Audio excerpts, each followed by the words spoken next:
naman. Ang hina naman kumpara kay Lord. Praise God. Amen. Sige po. Sige po, papalakpak po tayo para sa Diyos na po. Amen. Sige po, tayo manalangin at tayong lahat ay yumuko at ipikit natin ating mga mata. Bago po ako mag-pray, can we just expect things? Pwede po bang magsalita tayo ng mga bagay na ina-expect natin ngayong gabi? And can we rebuke things na nakakapag-distract? No? Mga bigati natin, alisin muna po natin. Hallelujah, thank you Jesus. Oh, we speak. Lord, anumang distraction sa oras na to, amin pong kinakansila. Pagod, tanggalin mo sa pangalan ng aming Panginoong Hesus. Lord, ibalik mo ang aming concentration at focus ngayong gabing ito, ngayong oras na ito sa iyong salita. Sige po, tayo manalangin. Hallelujah. Salamat po muli sa iyong biyaya, Panginoon. Salamat sa kahabagan mo sa bawat isa. Salamat po sa mga patotoo na aming narinig na patuloy kang kumikilo sa buhay ng aming mga kapatiran. At nagpapasalamat po kami sa bawat manggagawa, sa bawat leader na narito, na willing, Panginoon, na lalo pang tumanggap sa iyong salita. Kaya ngayong gabi, anuman po ang hadlang sa amin ay alisin mo, anuman pong pagkabalisa, anuman pong aming iniisip, anuman pong kawalan ng gana, sa pangalan ng aming Panginoong Hesus, aming sinasansalang lahat ng ito.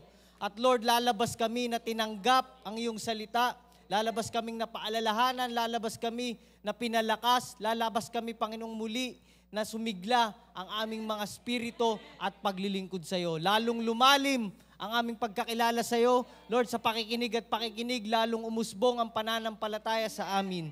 At lalo mo kaming patatagin sa darating pang mga panahon. Salamat ng marami, Ama. Tago mo lamang po ako sa iyong likuran. Mangusap ka sa aming lahat at marinig namin anong nais mong ipasabi sa bawat isa, maging ako man po, Panginoon. Salamat ng marami. Amin pong pinagkakatiwalang lahat sa pangalan ng aming Panginoong Hesus. Ang lahat ay magsabi ng Amen and Amen. Sige po, bago tayo mo po, bumati tayo ng ating mga katabi. Sabi natin ay pinagpala ka na. Nag-choke pa ako no?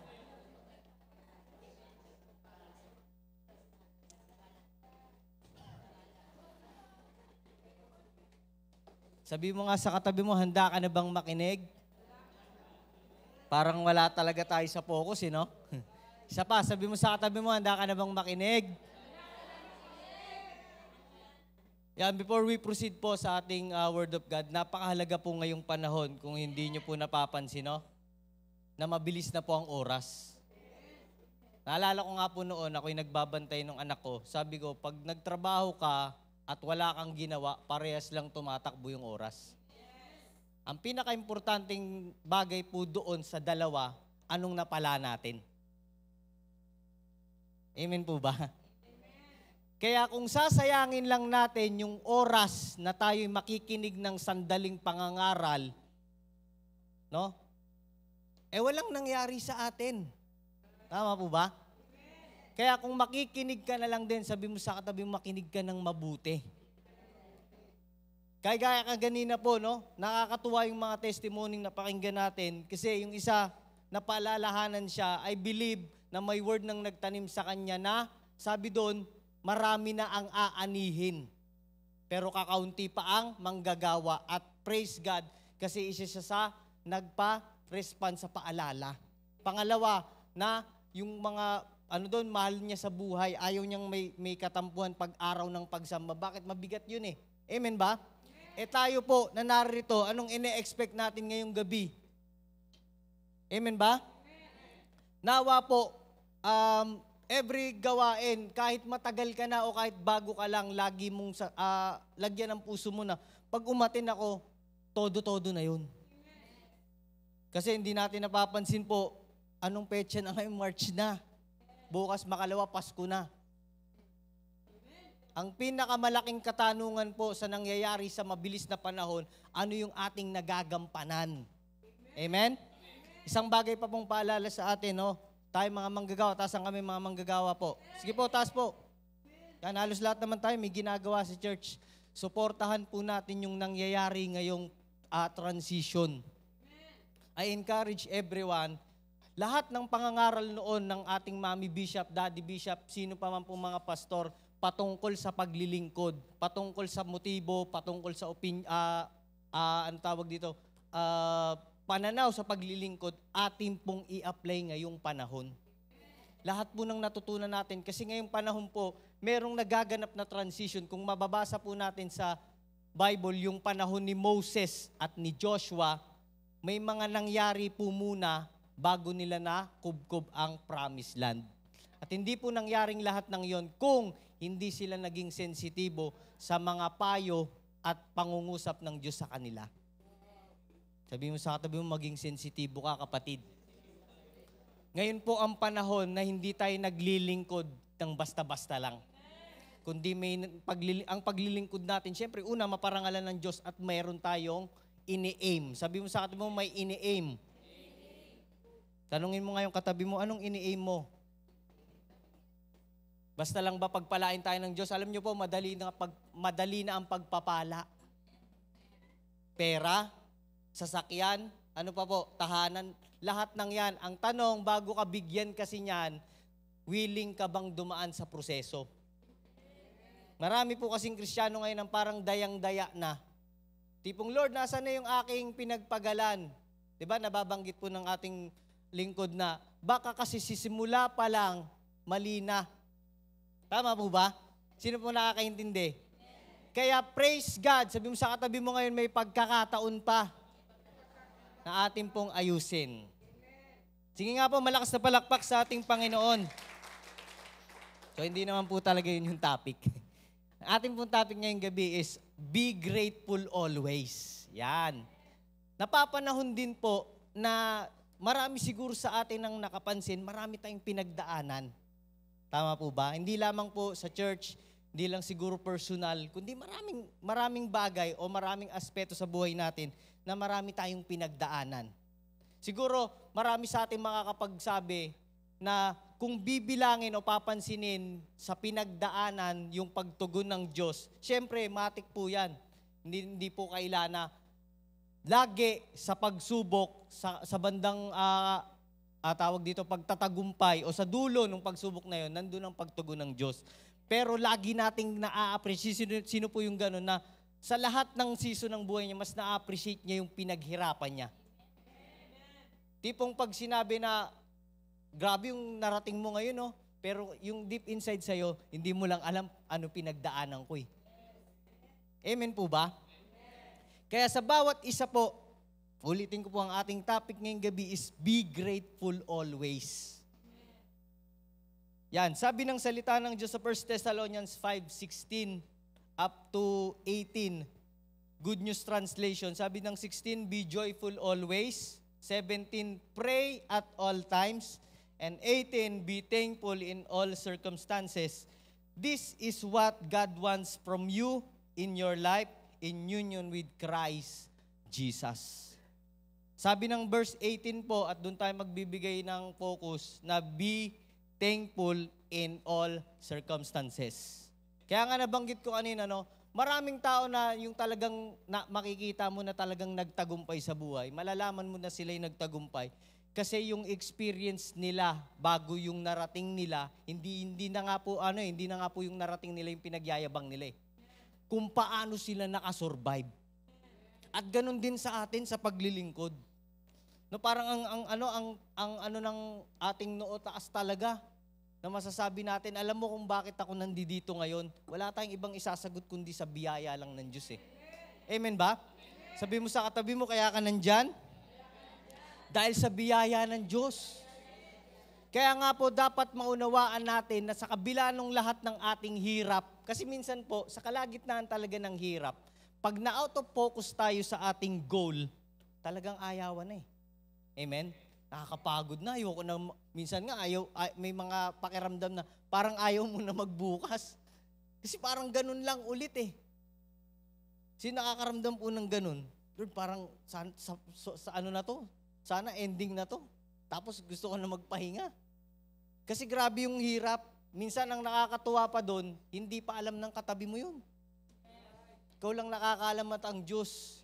Nakakatuwa pa po, bigla ka na lang iiyak nang di mo alam.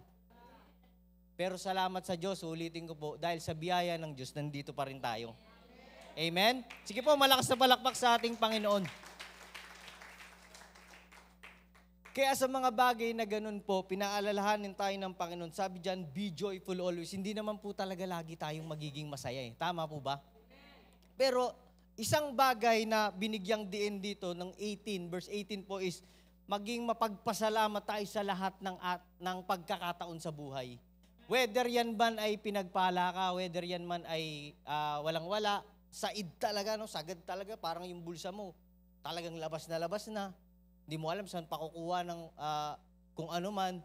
Whether yan man ay pinakamagulong sitwasyon ng buhay mo, sabi ng Biblia, ito ang gusto ng Diyos sa atin na makita.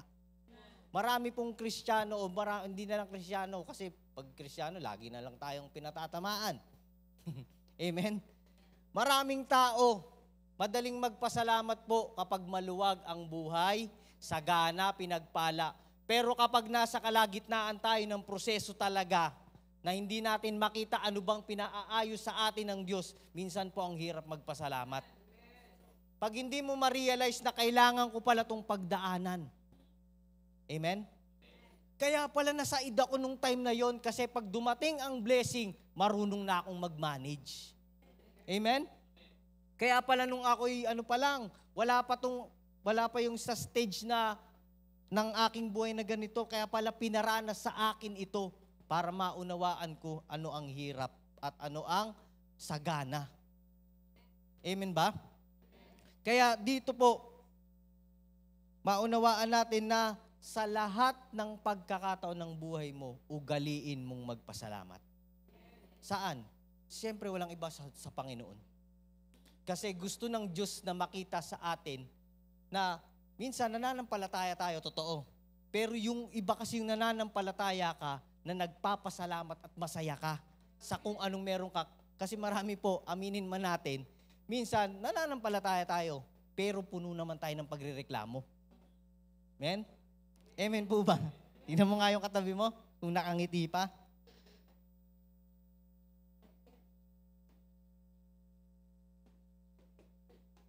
Sabi ng salita ng Diyos po sa John chapter 16 verse 33. Sabi diyan, these things I have spoken to you that in me you may have peace. In the world you will have tribulation, but be of, pabasa nga po, good cheer.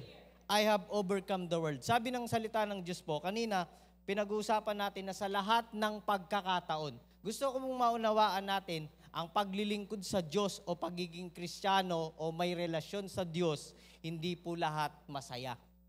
Sino mag-agree? Amen. Ibang talagang ang lalim ng amen.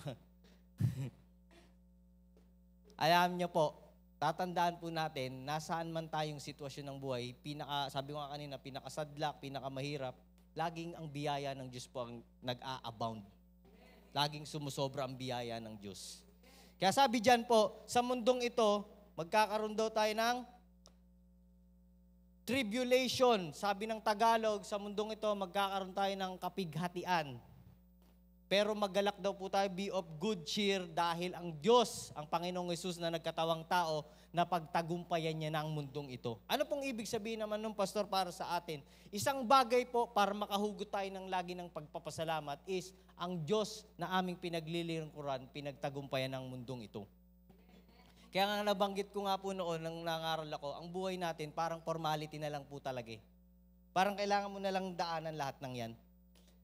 Bakit? Kasi ang Diyos po na ating pinaglilingkuran, kung talagang naglilingkod po tayo, panghawakan po natin ito, pinagtagumpayan ang mundong ito. Yang kawalan mo ng pera ngayon, pinagtagumpayan na ni Lord yan. Sakit karamdaman, pinagtagumpayan na ni Lord yan. Away sa pamilya, pinagtagumpayan na ni Lord yan. Ang kailangan na lang po nating gawin, ano sabi ng ating lingkod ng Diyos, ng ating Pastor Blaine, manampalataya, magtiwala sa Diyos. Amen? Ulitin ko po, sino dito mga nakaranas ng mga matitinding problema? Di ba na-appreciate natin pag nalagpasan na? What more ngayon na tayo ay nasa Panginoon na? Minsan ang nakakalungkot na bagay po kasi, ang malungkot na bagay sa pagiging Kristiyano natin is kalimot. Yung tipong napakainit mo, biglang nakalimot ka lang konti, biglang, Lord, ano ba namang nangyari sa akin? Nakalimutan mo. Nagtagumpay na ang Panginoon sa mundong ito na siyang ating pinanampalatayaan. Sabi mo nga sa katabi mo, tagumpay na ang Diyos sa buhay mo. Kaya nga sabi ng James chapter 1 verse 2 po, sabi diyan, my brethren, count it all joy when you fall into various trials. Pangatlong encouragement na naman po na sinabi sa atin, bakit daw kailangan tayong magpasalamat lagi, ano man ang sitwasyon natin. Kasi sa mundo po talaga nating ito, dadanas tayo ng iba't ibang klase ng pagsubok. Amen? Lalo na po, tayo naglilingkod sa Diyos. Lalo na, sabi nga tayo'y mata ng kaaway. Gusto niyang sirain ang buhay natin. Sabi ng Bible yan, di ba po? John chapter 10 verse 10a, ang kaaway ay pumarito para pumatay, mangwasak at magnakaw. Walang ibang gagawin ng kaaway sa atin kundi i-distract lang tayo. Pero ang katotohanan po kasi, isang bagay din na minsan nakakalimutan natin, ang kaaway ay nasa ilalim lang ng ating paanan. Sige nga po, ganunin natin yung ating mga paa. Yan lang oh. Pero minsan at hindi nga minsan, nakakalungkot madalas pa, pag tayo po ay dumarating sa pagsubok, hindi natin magawang bilangin kinagagalak ito. Why? Minsan, mga common response po, anak ko po, ito na naman ang pagsubok ko. Kakatapos ko nga lang Wag muna ngayon kasi medyo pagod pa ako. May mga ganun pa po, no? Pero sabi ng Biblia na sana ma-encourage po tayo na ganito ang ating response. Pag dumarating at ang iba't ibang klase ng pagsubok, maggalak ka. Why? Kasi sabi ng kasunod po niyan, pag binasa natin, magpo-produce sa atin yan ng pananampalataya, pagtitiis hanggang tayo'y maging ganap. May layunin pala ang Diyos, bakit niya pinahihintulutan tayong subukin. Amen? Sabi mo sa katabi mo, may layunin ng Diyos. Sabi dyan, next, circumstances and testings are part of our journey. Sa paglalakbay natin po bilang mga Kristiyano, kanina nakakatuwa, no? Sabi ko kanina, ang buhay parang formality na lang. Pero sa formality na yun na kailangan pagdaanan natin bilang mga Kristiyano, kailangan kasi makita rin natin na paano tayong magtatagumpay kung wala nga namang labanan. Amen? Paano mo masasabing pinagtagumpayan ng Diyos sa buhay mo ang kawalan, kahirapan, sakit karamdaman? Hindi mo naman naranasan. Amen ba? Paano ka makapagte-testimony o makakapag-testify sa ibang mga kapatiran, makakapagpalakas ng same na sitwasyon kung ikaw hindi mo naman naranasan? Kaya nga po sabi, di ba, tinuturo po sa atin sa church na ito, ang ipapangaral lang natin is yung naranasan talaga natin. Doon magkakaroon ng matinding kapangyarihan ang salita ng Diyos. Kaya ulitin po natin, ang circumstances and testings are part of our journey. Kailangan maunawaan po natin sa paglalakbay natin bilang naglilingkod sa Diyos. No? Bahagi na po yan. At sabi doon, lagi tayong magpasalamat sa lahat ng circumstances ng ating buhay. Amen? Kaya practicein po nating magpasalamat. Sabi ng Proverbs chapter 17 verse 3, kung ang ginto nga daw po ay silver ay tested by fire, and a person's heart is tested by the Lord. Totoo lang po, malalaman talaga natin ang totoong may relasyon sa Diyos at sa wala pa at sa medyo, meron naman pero kailangan pang i-develop kapag nasusubok na. Sabi mo sa katabi mo, kapag nasubok na. Di ba nga po, may mga biro-biroan pa yan, ha? Pagka may mga pagsubok na, sasabihin, oh kapatid, naubos na yung bunga mo, wala ka ng bunga. Nahuhulog na daw lahat. Praise God. Sabi mo sa katabi mo, hindi ikaw yun. Huh? Dapat tayo po, yung pagsinubok, ano ang lumalabas sa atin, ginto at pilak. Amen ba? Tipong pag wala ka ng pera, born again ka pa rin. Hindi yung tipong pag wala ng pera, yun, nahulog na yung patience. Umaga pa lang talaga naman. Pero sabi mo sa katabi mo, hindi na ako ganon. Binago na tayo ni Lord. Amen? Kaya isang sikreto po talaga, no, na dapat po nating matanggap at higit pa na aralin. No? Sa lahat talaga ng sitwasyon ng ating buhay, lagi tayong magpasalamat. Doon, hindi ko po alam sa inyo, Pero sa akin po kasi ang ginagawa ko, pag may problema na, hinuhugot ko yung ano yung dapat ipagpasalamat. Minsan kasi po mahirap talaga eh. Kaya kailangan minsan aralin mo talaga sa sarili mo saan ka mahina. At doon mo hugutin na, Lord, pagpapasalamat ko na yung bagay na ito, na napagtagumpayan ko. Nagugulat ko po ako kasi nangyayari, nagbabago talaga yung atmosphere. Hindi man po siya madali. Hindi po siya madali. Pero magugulat ka na lang, in the spiritual realm, may nagbabago talaga. Eh paano pa kung lagi-lagi? Hindi lamang po sa usaping pinansyal, hindi lamang po sa usaping ugali nating bawat isa, kundi sa lahat. Nasaan ka man. Kahit nasa traffic ka. Minsan pag traffic talaga, tapos inanuhan ka, no? Parang wala munang pasensya. Amen? Kaya ulitin ko po, babalik tayo sa verse natin. Sabi ng Proverbs 17 verse 3, kung ang ginto at pilak ay tinetest sa fire, ganun din naman tayo. And a person's heart is tested by the Lord. Amen? Kaya pag dumarating po yung mga testing and trials, babalik naman tayo sa sinabi ng James na sabi doon, count it all joy. At pag nabilang mo na, nakagalakan yon, kasi magiging masaya ka kapag naunawaan po, makinig po kayo mabuti, pag naunawaan mo na ang bawat pagsubok ng buhay mo ay may layunin ng Diyos. At ano bang layunin ng Diyos sa atin? Wala naman iba kundi mapabuti tayo sa kalagayan. Na magkaroon tayo ng buhay na ganap. At sa mga pagsubok na yon, meron kasing kailangang ma-eliminate at kailangan talagang ma-cut off. Sabi mo nga sa katabi mo, may kailangan mabago. At kapag dumarating naman po yung time na tayo tinetest, wag po naman nating isipin na parang tayo lang.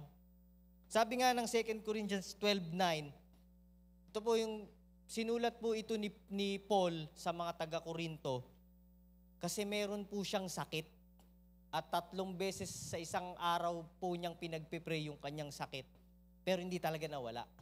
Grabe no, buong buhay pala ni Paul na naglilingkod siya, meron siyang sakit. Siguro kung tayo yun, parang, Lord, nasaan na yung kapangyarihan mong pagalingin? Kasi ito yung sabi niya. But his answer was, my grace is all you need. Sinagot pala siya ng Panginoon. For my power is greatest when you are weak. I am most happy then to be proud of my weaknesses in order to feel the protection of Christ's power over me.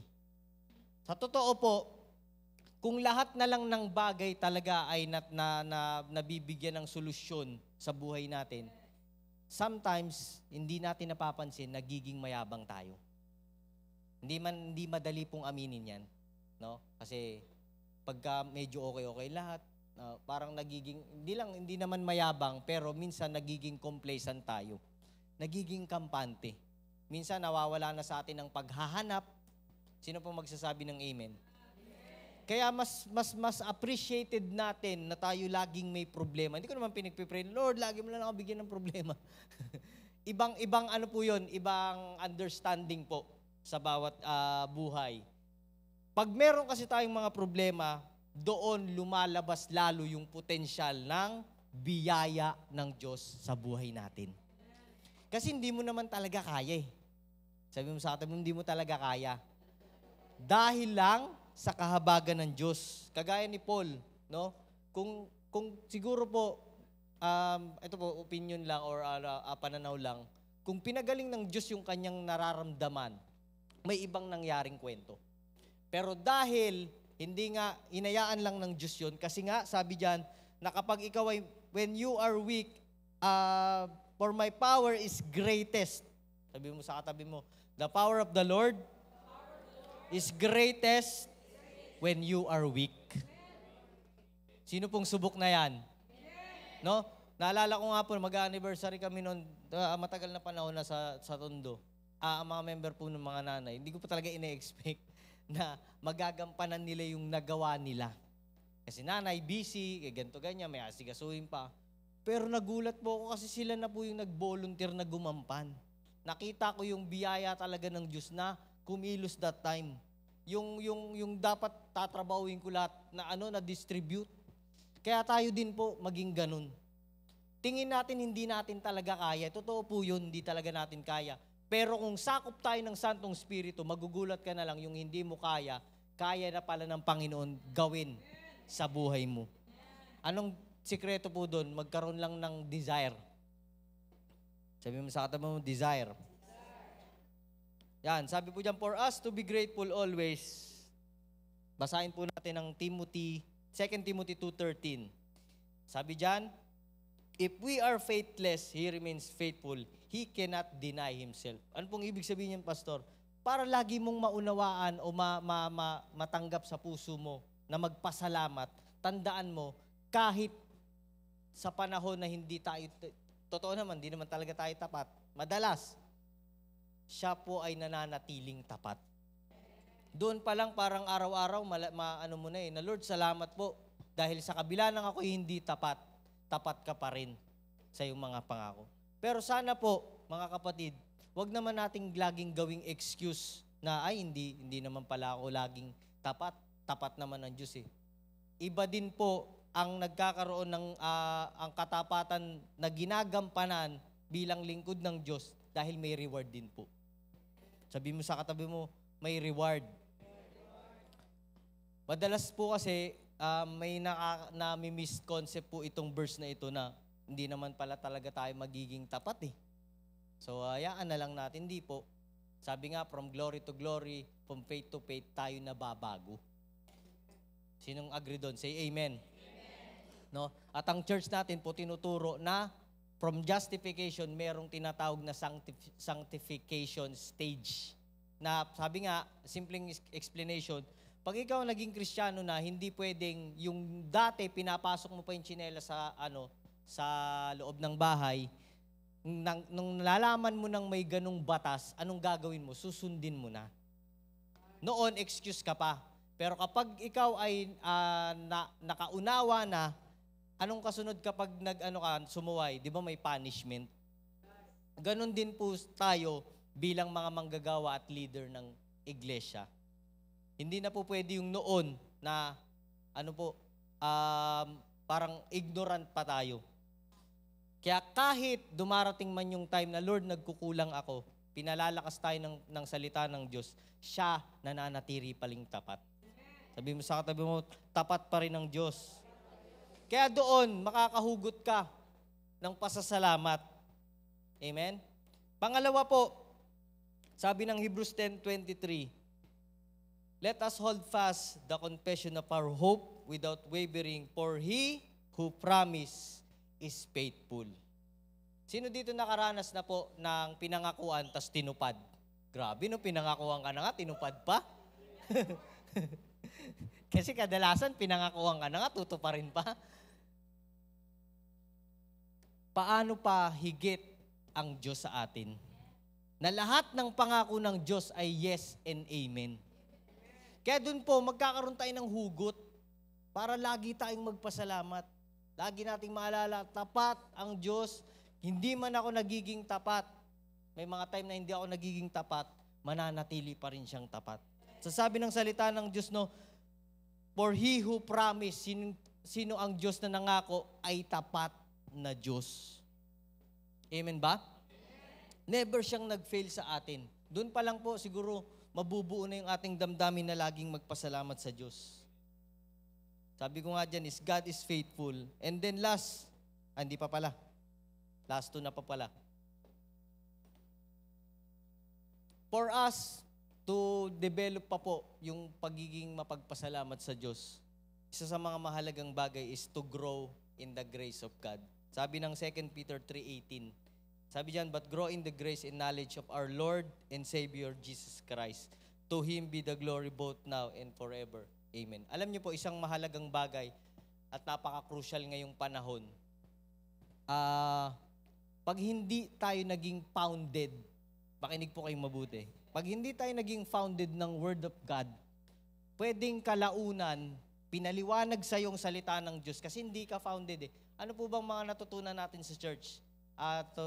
To share sa inyo po. Number 1, maging rooted at founded tayo ng salita ng Diyos. mismong ikaw talaga ang nag-aaral. Hindi ko naman sinabi huwag ka na makinig sa pastor, huwag ka nang matinan church. Napakahalaga po niyan at samahan mo pa ng pag-aaral. Panalangin at pag-aaral.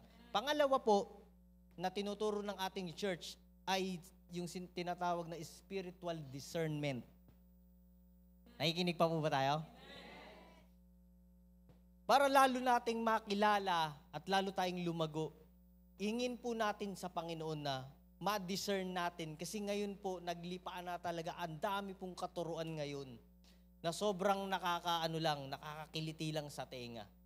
At kung hindi tayo founded, number one, ng Word of God, at hindi tayo founded ng teaching ng ating church, ako nagpapasalamat po ko kasi marami akong na-encounter ng mga ate at kuya, pastor, mami bishop, si daddy bishop, more on sa teaching ng righteousness eh. Kung hindi ako doon namulat, yun po eh. Siguro ngayon, baka kung saan-saan na lang ako makikinig. Kaya, mahalaga po ito sa atin para yung ugaling pagpapasalamat talaga sa Diyos, maging sa atin, maging full. Kasi minsan madali lang magpasalamat talaga kung lang eh. Alam niyo yun, kung hindi mo nauunawaan ang characteristics ng Diyos, minsan akala natin ang ipagpapasalamat lang pag pinagpala lang. May mga ganun. Pag sinubok na, wala na. Sasabihin, ang batayan pa ng pagiging born again noon at Kristiyano, dapat marami ng pera, may sasakyan, may magandang bahay, sagana, gala ng gala. Hindi naman po yun ang pagkatawag. Kasama po sa package yun. Baka po sabihin nyo, grabe naman si Pastor, wala nang happening sa buhay. Hindi po, kasama po yun. Pero ang pinakamahalaga kasi, sabi ng salita ng Diyos, whether you eat or drink, yan ba'y nakapagbibigay ng kalwalhatian sa Diyos. At yun ang tinuturo ng ating church. Holiness, righteousness, at faithfulness. Babalik po ako doon. Kung hindi kasi tayo founded, minsan, may malalim kasing talaga karanasan sa Diyos na kahit hirap ka, kaya mong magpasalamat. Kasi naunawaan mo Lord, process lang to. And I'm very excited kasi hindi lang ito yung buong kwento. Hindi tayo na-end ng ng pagsubok, hirap, kakapusan, hindi po. Meron talagang itinakda ang Diyos sa atin. If we're very sensitive, sabi ng lingkod ng Diyos ng ating Pastor Glenn, naalala ko yung Genesis chapter 1 verse 26, ang pagkakalikha sa atin ng Diyos para magkaroon ng dominion, to rule over. Ang tanong, tayo po ba ay papunta na sa ganung kalagayan sa buhay? Kung hindi man, praise God, bakit? Kasi dun talaga ang ending natin. Amen? Sabi mo sa mo, dun talaga ang ending. Kailangan lang po dumaan tayo sa proseso. At ang isa sa mahalagang proseso po, tumibay yung ating relasyon, pundasyon sa Diyos, at higit sa lahat ang karanasan natin sa Diyos. Amen? Doon siguro po ay guarantee, hindi tayo mawawala. Hindi talaga tayo mawawala. Bye? Kasi naintindihan mo, kung naintindihan po natin, ang paglilingkod naman natin, hindi naman sa tao, hindi naman po sa church lang, kundi sa Diyos talaga. Kaya bakit may aayaw? Parang sinabi mo na rin, ayoko na sa Diyos. Tama po ba? Simpleng concept lang po yun. Pero marami kasi dahil hindi naging founded, hindi naging matibay yung pundasyon, konting silip lang natisod. Nakakaawa po yung ganun. Hindi niya naisip, paraan din po yun ng paglago para hindi sa tao ang pananampalataya niya, kundi sa Diyos. Amen? Amen po ba? Kaya ulitin ko po, isang bagay na napakahalaga for us talaga po na lalong mapasalamatan ng Diyos sa lahat ng pagkakataon, lahat ng circumstances, lahat ng sitwasyon ng ating buhay is to grow in the grace and knowledge of our Lord and Savior Jesus Christ. Amen? And then last verse po, isa sa mga siguro, for me, isa sa mga pinakamatinding pangako na rin ng Bible. Sabi ng Romans chapter 8 verse 18, for I consider that the suffering of this present time are not worthy to be compared with the glory which shall be revealed in us. Alam niyo po, kung mauunawaan natin tong talatang ito, merong nakahandang glory para talaga sa Diyos. At yung glory na sa Diyos lang, meron namang nakahanda ring pagpaparangal para sa mga naglingkod. Ang tanong kasi po dito, kinukonsider ba natin yung ating sufferings na hindi maikukumpara pag dumating yung time na inangat na tayo bilang mga lingkod ng Diyos? Darating po kasi yung time, sino nakakaintindi po? Say amen. Paliwanag natin mabuti. Parang tutulala na po kayong ganyan eh. Eto po. Sa buhay talaga po, eto realidad. May hirap na part. Amen? Sinong agree? Parang minsan gusto natin makita yung full blast, full bloom ng ating buhay na pag kailangan natin ganito, talagang andun na, kailangan na sasakyan, eto na. Pero po, may design kasi ang Diyos sa atin. Sino naniniwala po doon? Yung pagpapala na yan, lahat yan, pwedeng tanggapin ng lahat. Pero kapag wala ka sa design ng Diyos sa'yo sa buhay mo, pwedeng hindi ka rin successful. Sabi nga ng isang bishop, ang pinaka-tragic daw is mamatay ang isang tao nang hindi niya nalalaman yung kanyang purpose. Amen ba? Balik po tayo dito. Para maunawaan natin yung sinasabi ng talata po, yung hirap ng paglilingkod natin ngayon po ay hindi maikukumpara pag dumating na yung kalwalhatian ng Diyos. And I pray na maging excited tayo dun. At yun ang mag-fuel up sa atin. Kahit anong marinig mong paninira, kahit anong marinig mo na parang hindi pabor sa'yo, masasabi mo na lang na, Lord, darating ang time na pag ikaw ay naparangalan na at ako naman ay nanatiling tapat. Sabi mo nga sa katabi mo, manatili ka lang tapat. No? Ano pa? Manatili ka lang na sa Diyos nagtitiwala. Kasi meron pala talagang time na i-reveal sa atin yung kalwalatian ng Diyos at yung mga lingkod na talagang naghirap, binigay ang buhay. At sino kaya yung mga yun? No? Sino yung darating ang time pag tayo marap sa Panginoon, makikita natin yung kalwalatian ng ating paglilingkod. Meron po kasing rewarding eh. I encourage you everyone, tayong lahat po, no? Yung paglilingkod natin ngayon, kahit nahihirapan ka kapatid, wag mong kakalimutan, merong time ng pagre-reward. Ngayon po, kung ang tingin mo na reward lang ay pinansyal, material na bagay, kapatid, pinakamababa yan. Parang wala na nag-amen. Parang gusto talaga pera. Mga kapatid, I encourage you, hindi lang, yung financial po, madali na lang yan. No?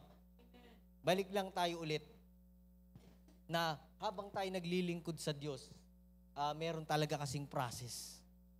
At pag na-develop na yung ating puso, kasabi ko nga, gusto ko lang ipagbigay diin sa mensahe ngayon na habang tayo nandoon sa journey, huwag nating iwawala ang puso ng pagpapasalamat. Lagi tayong magpasalamat hanggang hindi mo na napapansin na nandun ka pala sa pagsubok kasi punong-puno ka lagi ng pagpapasalamat. Hanggang dumating yung time na tayong lahat ay humarap na doon sa kalwalatian ng Diyos, masasabi na natin doon, hindi pala talaga maikukumpara kasi grabe yung kalwalatian ng Diyos sa buhay natin na i-reveal. Sino pong excited doon? Alam niyo po, I encourage din yun. Hindi ko na kayo bubulahin. No? Kung hindi man tayo payamanin ng Diyos dito sa lupa, di man tayo pasaganahin ng Diyos, meron pa ring design at tatandaan po nating lahat pagdating natin sa langit at sa 1,000 years millennial reign of Christ, doon magkakaroon tayong lahat ng kalagayan. Ano nga po ko kasi nung nawala na ang ating mami, matatapos na po ako dito. Nawala ang ating mami, lagi niyang tinuturo yan. Sabi ko nga, Lord, sana naman minsan magpapanaginip si mami, tapos sabihin niya, Nak, ito na yung mga natanggap ko. Pero parang sabi ko, hindi po siguro mangyayari yun. Why? Kasi kung mangyayari lang yun, baka magkaroon lang tayo ng imagination, ay ganyan lang pala yung mga matatanggap. Pero hindi po. Sabi nga nung isa kung ang reward lang sa mundong ito, hindi na ako maglilingkod. Kasi meron pa po talaga.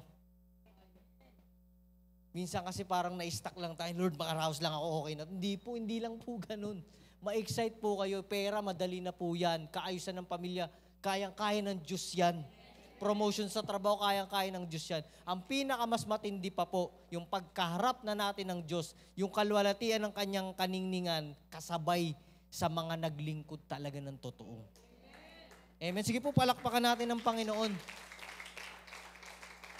Habang nandito pa tayo sa lupa, hahayaan ng Diyos na matikman natin yung 1.8 lang po yata. Kumbaga may ipatitikim sa atin na matindi. At yung makakatikim lang po nun, yung talagang excited, yung talagang sensitive, at talagang walang ibang puso, kundi sa Diyos maglingkod. Alam niyo po, nakakatuwang bagay din, no? And I would like to encourage it, ma-end na dito. Yung ginawa ng ating Pastor Bus na i-open lahat ng position, dun kasi nakita ko din para ma-test kung ang puso natin sa Diyos ba naglilingkod or sa posisyon lang or sa tao. Kasi ang totoo po, I believe, nakalagay na sa kanyang puso sino talaga ang mga lalagay na tao. Kasi nangungusap ang Diyos sa mga lingkod ng Diyos hindi naman po pwedeng hindi. Parang panahon ni Moses na may 70 elders at ibababa yung Spirit. Ang kailangan lang is talagang magkaroon ng ang tawag dito yung ang tawag doon pagtugma na ikaw ba talaga ay doon papunta o hindi. Limited time lang po yan. Kaya I challenge everyone, no? Pag-pray natin na ibalik ng Diyos yung ating heart. Kung heart mo ang evangelism, go. Kung heart mo ay mag-ministry, go.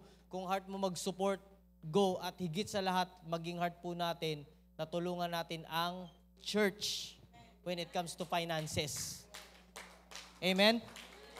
Nangangarap tayong payamanin ng Diyos, pero kung hindi mo heart tumulong sa church, sorry.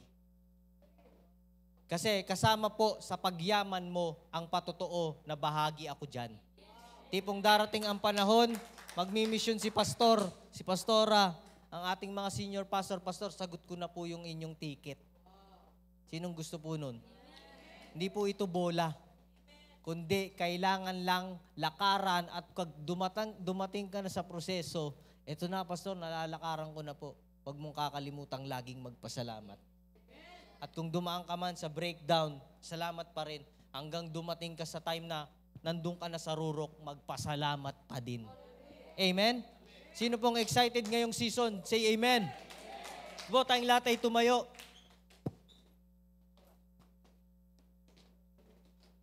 Sige po, bago po tayo mag-worship sa Panginoon, no? Can we just close our eyes and pray?